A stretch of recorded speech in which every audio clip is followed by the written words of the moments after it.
Hello everybody, and welcome back to Cinderella Phenomenon Evermore. I really hope this works because this will be my fourth time recording this video. Fingers crossed this works because I do like to do my commentary. Again, this is my fourth time recording it, so I'm very sorry if my reaction is not as genuine, and I do apologize for the delayed time of this. I've just had so many issues recording. It's been unreal. Alright, let's go ahead and do chapter 3. He's late, as always. Delora paces the room, arms crossed. He always talks about practicing his magic, but what he really needs to practice is getting places on time. Waltz and I exchange a look. The two of us are sitting on a settee, holding hands. To this day, I still don't know what a settee is. You know? Does anyone know? Comment down below. There's a tinge of exasperation in Waltz's smile. Typical Cinna. Today I've come to the margin to discuss the tenuous relationship between humans and witches with Cinna, the newly dubbed Lucius Bearer. All of us were surprised when Cinna suddenly showed up at the margin a little less than 2 years ago, proclaiming to be Parfait's relative and the next bearer of the Lucius. It turns out Parfait had prepared him long before she passed, though she made it clear she never wanted him to take over at such a young an age. Many fairies have voiced their concern that he is too young and inexperienced to be the bearer. I myself have not spoken too often with Cinna, but based on our meetings, I believe him to be more than capable. Okay, but like, aren't you born and destined to be it? So even if you are inexperienced, you are still going to be the bearer? Like, still. Even if he's Lucius Bearer, he's still young and has much to learn about priorities. Where's he now? Dolores snorts. He left this morning to go hunt for some special beetle. A beetle? Gross. What is this, Animal Crossing? Not on my Christian Minecraft server. Waltz laughs. Another one? He was telling me the other day he caught some rare horned beetle. I hope you didn't praise him so much that you inspired him to add to his collection. Waltz grins. It wasn't my praise that inspired him. Cinna's just dedicated to his hobby. Out of all the hobbies to have, collections are especially fun when you're growing up. And that is true. I have changed what I've collected so often. I still need to finish my Shoujo Be manga collection, but I'm almost done collecting all the US ones.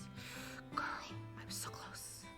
But I mean, I've changed a lot. Like, I changed your Pokemon cards to plushies and now to video games and figurines, which is a very expensive hobby. I've always enjoyed collecting dolls. Dolls make for a much better collection than very alive insects. How dare you insult my insects? Thank you, Cinna. Cinna walks in, lips downturned in his usual frown. You have awfully good hearing. Too bad your time management leaves much to be desired. Cinna's scowl intensifies. Is that how you talk to the Lucius Bearer? Delora flashes a smile so intimidating even Cinna falters. It is when the Lucius Bearer... Oh, shoot. It is when the Lucius Bearer is a recalcitrant child. Cinna walks quickly over to one of the chairs Delora sets up and sits. He clears his throat. Also, I love Delora coming for Cinna and putting him in his place. Like, get it, girl. Sorry. The word is a low mumble, barely audible. Try not to keep the queen waiting so long next time. Fine. Besides me, Waltz looks like he's trying very hard not to laugh. He told me once that Delora makes a good stand-in mother for Cinna, and I cannot help but agree. I am glad for this banter. It was just the two of them living in the margin. Now, this place has become extremely quiet. To be fair, Delora is a very good stand-in mother for everyone. I mean, she kind of was for Lucette, and now she is for Cinna, you know? Though Waltz comes here weekly to teach his students, the tavern is usually empty on account of it no longer being open to the public. Sad. It makes me sad sometimes, but then I think of how happy everyone is now, being able to live without being cursed. The margin may be different, but I'm glad it's still here. It feels like a sanctuary, even now. Cinna sighs. Since you're all so eager to start, we should get to it. Cinna looks at Waltz expectantly. You're the one compiling all the reports on the witch crimes, right? Can you provide a summary? Of course. Waltz provides a brief summary of the reports we received over the last few months. So far, there have been no major incidents involving corrupted witches, but there have still been crimes cropping up here and there. We just recently added witches to our patrol. And has that led to any impactful changes? We've been more prepared to handle magic with magic, but being more prepared hasn't done anything to make a dent in the number of incidences. Cinna raises an eyebrow. Are there any human hate crimes against witches? The question takes me aback. Well, yes, but humans are tread in court just like any witch. These magic-induced crimes are much higher up on the priority list because they result in more casualties. I frown. I would never give humans special treatment over witches. Besides, the victims of all these crimes aren't just humans, there are witch and fairy casualties too. Senna crosses his arms. And how is the Tenenbaum? Overfull. Senna crosses one leg over the other, his ankle resting on his knee. Have you spoken to any of the perpetrators of these crimes yourself? Oh shoot, my bad. We have witches and knights who handle interrogation. Sometimes Waltz and I have to step in. Senna scowls. And what about you, Queen Lisette? You're the Tenenbaum bearer. You have a responsibility to reach out to those witches. Cinnamon. Don't call me that. True. Senna's words cut me right to my core. It's not that I've ignored these witches, just that there's a procedure for dealing with them. It's the same for any criminal. As a queen, I do not come into direct contact with any criminal unless they are being tried in court. It's not my job to interrogate them after all, but I do believe Senna has a point. That he do. The palace procedure makes it impossible for me to fully conduct my responsibilities as the Tenenbaum bearer, don't they? Senna and Delora both stop talking to look at me. As a queen, I meant to be unbiased, but the procedures that keep me from taking sides are what keep me from speaking with the witches directly. It's true Hilda communicated more directly with the witches, but that closeness emboldened corrupted witches and intimidated those of us who didn't agree with her. Senna shakes his head. That's a reflection on the bearer, not the procedure. If you're a good bearer, Lucette, you'll speak to those witches directly to try to get to the root of the problem. If there is one. Where do you find the gall to speak like that, Cinnamon? Stop calling me that. Waltz speaks up abruptly. Lucette shouldn't have to communicate with them directly. The Order of Caldera exists to deal with those criminals. I don't have my thing pulled up, but I'm pretty sure it's argue. Argue. Yeah. I think Senna has a point. But Lucette, I'm more than happy to interrogate the witches with Delora and deliver the reports myself. The comment for some reason makes me bristle. Waltz has been doing everything he can to help with the witches, but Senna is right. My approach is clearly lacking. If I'm to understand this problem, I must reach out to these witches directly. I must hear their testimonies firsthand before they are pressured into confession and brought before me in the throne room. No, Senna is right. It's my responsibility as a bearer to listen to the witches, even the corrupted ones. They are criminals, yes, but I must still hear them. Lucette, I know you're going to tell me I'm overworking myself, Waltz, but I am the Tenenbaum bearer. I cannot just shirk my responsibilities. I'm baffled by Waltz's distress. Normally he does not wear his emotions so openly. Normally he is supportive of my decisions. So why is he so adamant about this? I'm the Tenenbaum bearer, Waltz. I am in no danger. Besides, I'll have you by my side during the interrogations, yes? Of course. Senna sighs.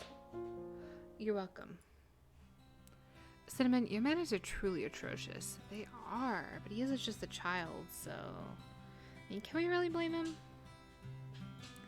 You called me here to have a serious discussion, so I came for a serious discussion.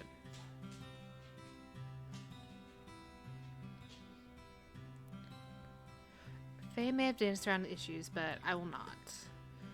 No, I suppose you have a different way of doing things. Delora grumbles beneath her breath. What was that? I said, you're still very much a child. True. Before Senna can say anything, I interject. A wise child, all the same. Thank you, Senna. I appreciate your suggestion. It makes sense that Delora and Waltz would try to keep me from overworking myself. They know how much stress I'm under after all. Senna has no such reservations. He's so blunt, he would say anything on his mind, even if he didn't know my full situation. That is what makes him a good confidant, I suppose. Senna leans back in his chair. I'm happy I could help. Now, can I go back to my hunt? I would love to see a Senna x Animal Crossing crossover. The words make me smile despite myself. He may have wisdoms beyond his years, but in the end, he still is a child. Don't let us keep you here any longer. Delora raises an eyebrow. It would serve you right if you got stung by something.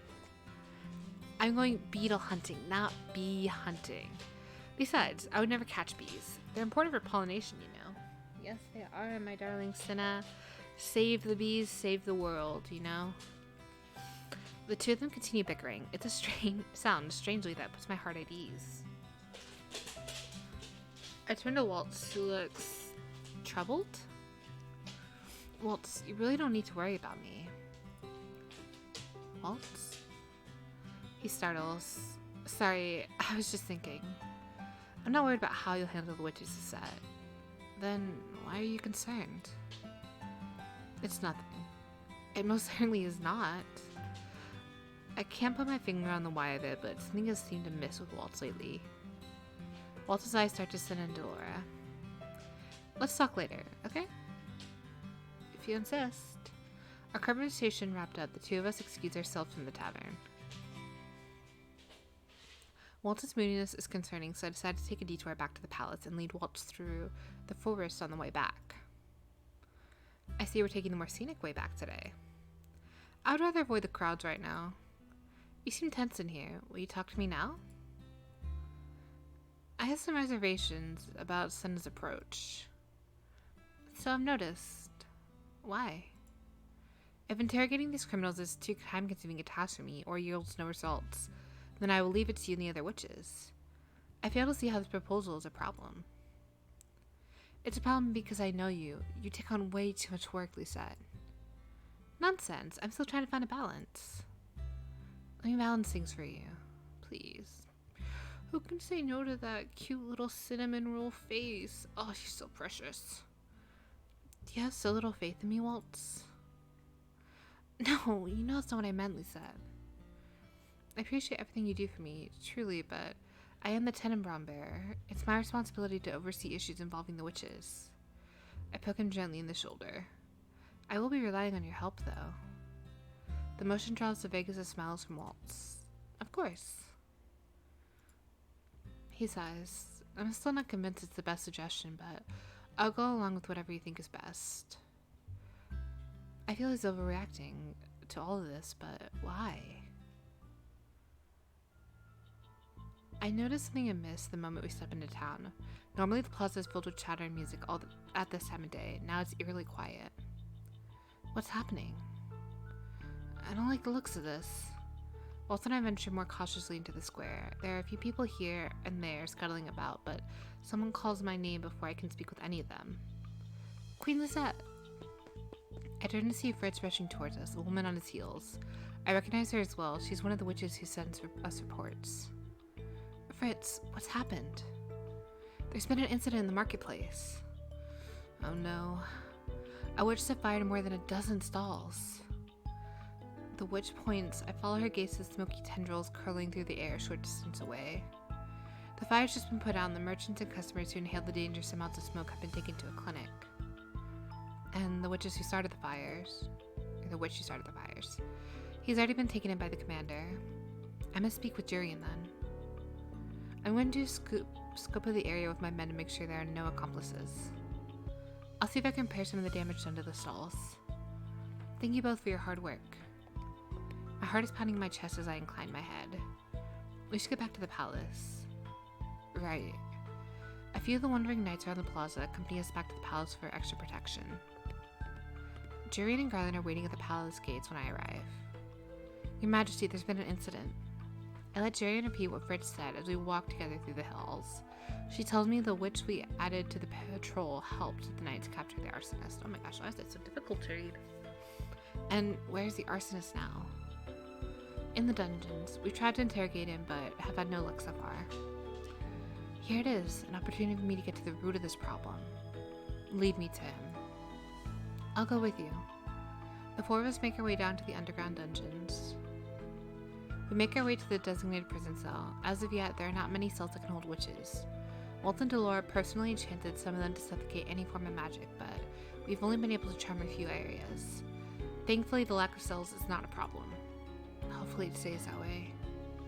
Jurian and Garland step in front of one of the cells. Here we are, Your Majesty. I squint between the wall of bars into the darkness. I see a man huddled in the corner, his back to us. Waltz moves to stand in front of me, posture stiff. Lisa, I can. Let me handle this, Waltz. Yes, baby girl. Do that queen shit. I peer into the bars. Your queen stands before you. Will you not acknowledge me? You are not my queen. The man glances over his shoulder. The only queen I acknowledge was Queen Hilda. You're nothing but a usurper. Usurper. I still don't know how to pronounce that word. You will show Queen Lisa respect, or... It's alright, Jurian. I turn back to the witch. We seem to have his full attention now. Will you tell me why you did what you did? What is it you hope to achieve? Will you not speak a word in your defense? The witch says nothing, just glares daggers at us. If you don't say anything... The witch laughs suddenly, a hollow, cold sound. I was wondering when you'd speak up, Waltz Cresswell. You used to be so loud. When was it that you were tamed? Waltz narrows his eyes. Spouting nonsense isn't going to get you anywhere. Give us answers or you'll doom yourself to a life in the cell. The witch smirks. And what will you do when you get those answers from me? What will you do to get those answers from me? Torture me with magic? Waltz inhales sharply. He says nothing as he glares back at the witch. For a few moments, the two just look at each other. And then the witch smiles. Dismiss your knights in Cresswell. Then, and only then, will I speak with you, false queen. Oh man, this guy's he's a little shit.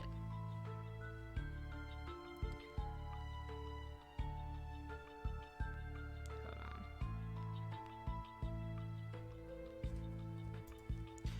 A shudder climbs my spine as the witch looks directly at me. He is a criminal, a witch, but I'm the Tenenbaum bearer. It's you are, queen, don't you ever forget that. You're in no position to make such demands. No, it's alright, Jurian. Lucette? I'll be fine. Please wait for me by the entrance. I'm not going to leave you alone in here with a criminal. I'm not asking. Waltz? He looks at me stunned, but I cannot show weakness in front of this criminal. I can't dither. We'll wait for you, Your Majesty. But if we hear the slightest disturbance, we'll be back. Thank you both. Waltz is the last to leave. He looks at me uncertainly, almost pleadingly, but when I do not budge, he eventually turns on his heels and leaves. The witch turns to me after the footsteps have faded to silence. Are you sure you want to keep Cresswell around? You betrayed the previous bearer, you know, and all for the sake of a single girl. That single girl was me. The witch laughs. And that means nothing. Loyalty and love are not mutually exclusive.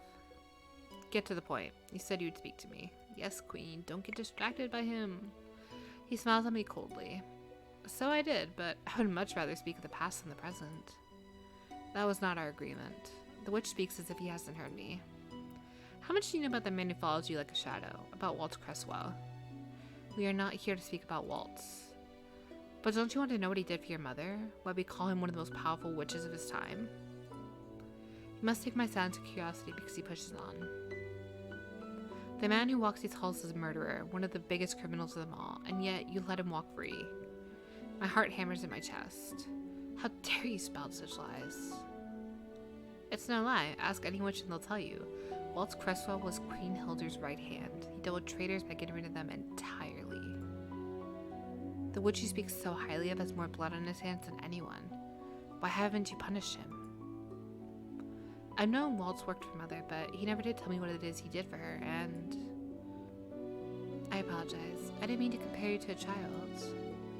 No, it isn't that, Lisa. It's more the innocent part. I'm not innocent at all, you know. I respectfully disagree. I will never change my opinion of you, Waltz. He always balks when I call him good or innocent. The witch snorts. Hero who ended the Great War? Hardly.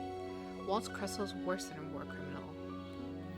Waltz Cresswell's a worse criminal than me. Oh my god, I thought he was gonna say he's a war criminal. You have no right to judge my poor boy, my baby. I will stand up for him. Fuck your chicken strips.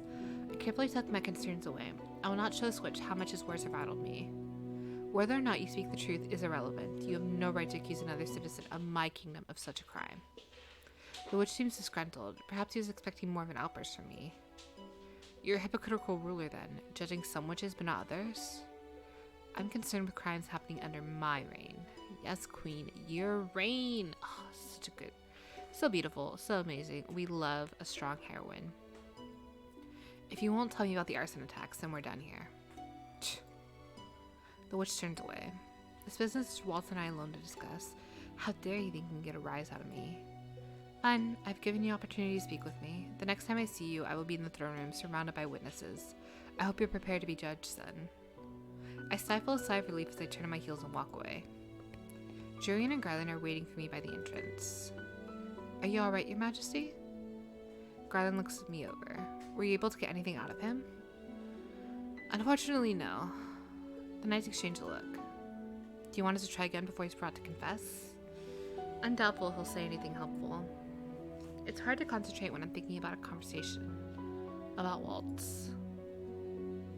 I glance up, noticing Waltz is not there. Where is Waltz? He said he's going to wait for you in your room. It's unlike Waltz to leave me alone. Would you like us to escort you back, Your Majesty? I shake my head. There's no need.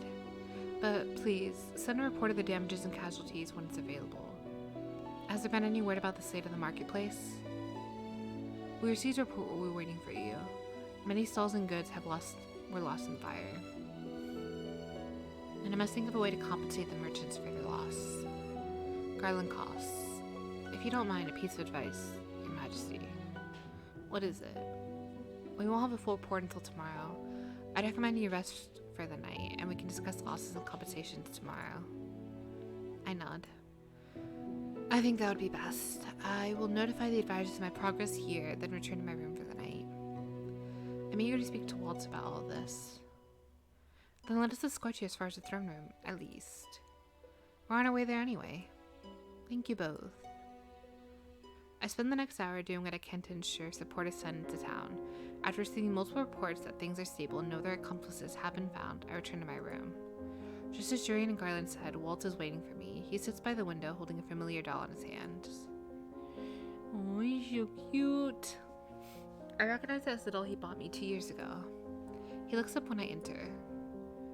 Hello, little star. His smile is strained and undeniably sad. It breaks my heart. Hello, Waltz. I glance at the doll. Feeling nostalgic?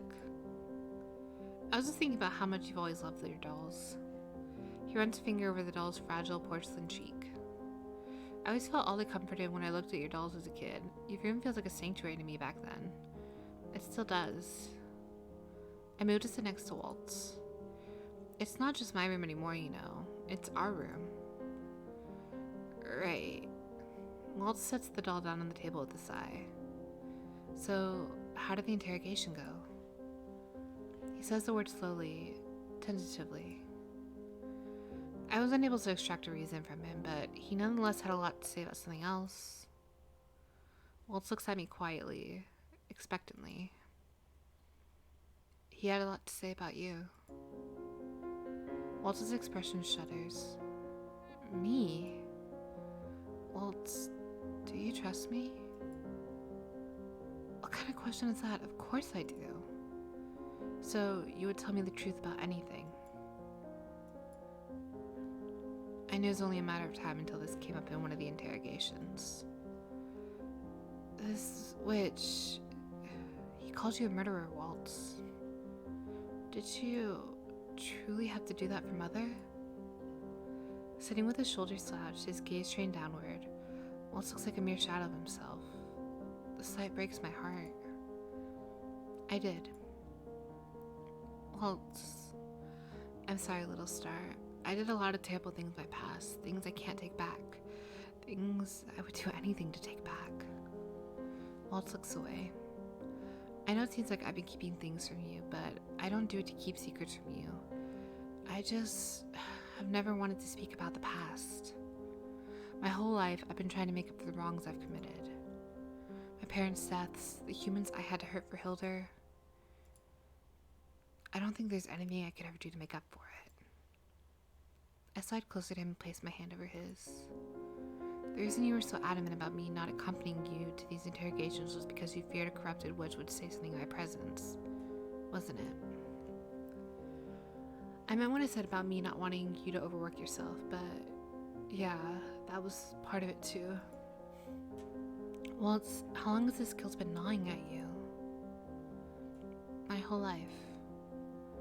It wasn't so bad when I lived in the margin.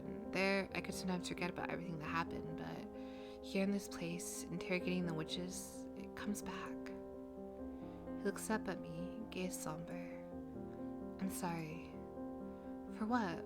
Waltz, I've told you 100 times my mother is one who forced you to do these things. That doesn't change the fact that people have been hurt because of me. That they've lost loved ones because of me. King Hanadio ought to have punished me for what I did. I can still remember what Father said to Waltz when he saw us together in my room all those years ago. No, Waltz. My father is grateful to you. It was because of you my mother could be defeated in the first place. As for the guilt you feel, I shake my head. I know what that is like, to feel crushed by grief. I still remember the guilt that crashed down on me when I found out I was the Tenenbaum bearer. I remember the helplessness I felt when my father died before my eyes. No one can absolve you of that guilt except for you, Waltz. That is true. Waltz, honestly, what Waltz needs is a good old hug and some reassurance and head pats that he's a good boy and that, the past is the past. As long as you learn and grow from it and you're remorseful for the things you've done, everything will be fine. It's true you cannot make up for the wrongs of the past. A right doesn't resolve a wrong. But, Waltz, you saved the kingdom twice. You were under no orders then. No life can ever be weighted against any other, but you have saved so many people, Waltz. I lace my fingers through his and gently squeeze his hand. You saved me. Waltz's hold on my hand tightens. It feels almost desperate, as if he's clinging to me. You saved me, Lisette. You put a smile on my face when it felt like the world was crashing down on me. Around you, I could be at peace. I could be myself. He shakes his head. I know it's no excuse, but that's why all this time I didn't want to divulge anything about my past. I always talk about facing the present together, about not lingering in the past. And yet, the moment I start remembering everything, I lose myself. I can no longer think about the present or the future. All I can think about is how much I feel like I don't deserve any of this happiness. You don't have to remember if it's too hard for you, Waltz. I raise his hands to my lips and kiss his knuckles. But please, I don't want you to feel like you need to hide things from me because you're scared of how I'll react. Waltz swallows. For a few moments he doesn't speak, just sits there holding my hand tightly. And then he speaks, his voice feather soft. How did I get so lucky to have you in my life, little star? Fate is cruel, but it brought us together, and for that I'm forever grateful. You already know I was your mother's right hand, and Myth was her left. The two of us did everything she ordered. We dealt with rebels and helped her stop uprisings. Much of it led to bloodshed. I did all of that while still sneaking into your room at night. I was a criminal, but around you I felt like maybe I could be a hero. I remember when you first taught me how to sew. Your puppets put such a smile on my face. And when I used to perform magic for you and you would clap for me, hold smiles softly. You inspired me. I did everything I could to make things right. Even when I lost you, even when you no longer remembered me, I carried your light with me. I performed for the children in town. I did magic tricks and hosted puppet shows for them. I felt like maybe I could finally do something good. But whenever you call me good, he sighs. I still feel like I'm not worthy of being called that. Reason with him. I shake my head. Do you know what I learned 2 years ago, Waltz? I learned that the line between good and bad is thin and murky. Parfait once told me there is no balance without darkness. Just as the Tenenbaum and Lucius are two halves of one whole, we, all two, are made of darkness and light. But we are all capable of incredible good. You taught me that. When I say that you're good, I acknowledge even your faults, Waltz. I love you, Waltz, exactly as you are. Waltz leans over to plant a kiss on my cheek. I shift slightly so that I can catch his lips on with my own instead. Waltz's eyes are sparkling when he pulls away. I love you too, Lisette. Thank you for accepting me just as I am. Always, Waltz. Please never feel like you must keep me in the dark. Understood? Waltz smiles softly, still with uncertainty in his eyes. crystal clear little star. The words are still so fragile. I stand abruptly, but before Waltz can move, I reach over and pull him to my chest. I love this CG.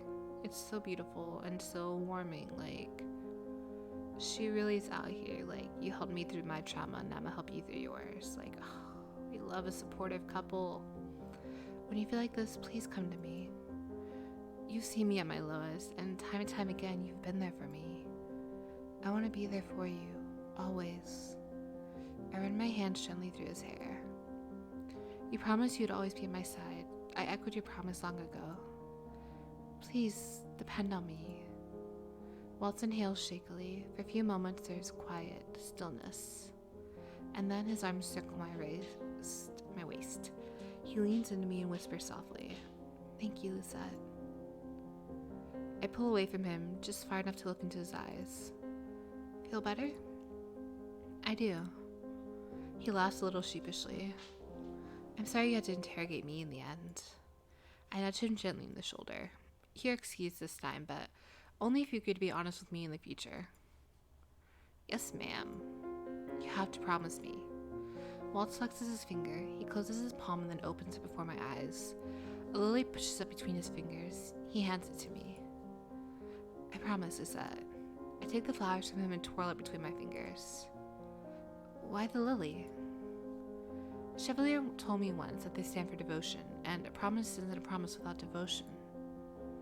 When I lean forward to kiss his cheek, Waltz playfully pulls away. I tumble onto his lap with a laugh, and he pulls me close, tilting my face up so that he can plant a kiss on my lips. Afterwards, I reach out to cup his cheek. I promise to, Waltz. In my periphery vision, I see something glimmer across the sky. I don't know if it's a shooting star, but still, I make a wish. I wish for Waltz's happiness. I hope he can learn to let me carry his burdens just as he carries mine. Draped in starlight, Waltz and I share another kiss.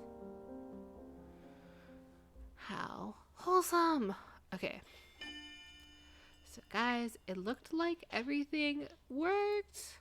We have this one done. I appreciate each and every one of you for being so patient, so kind.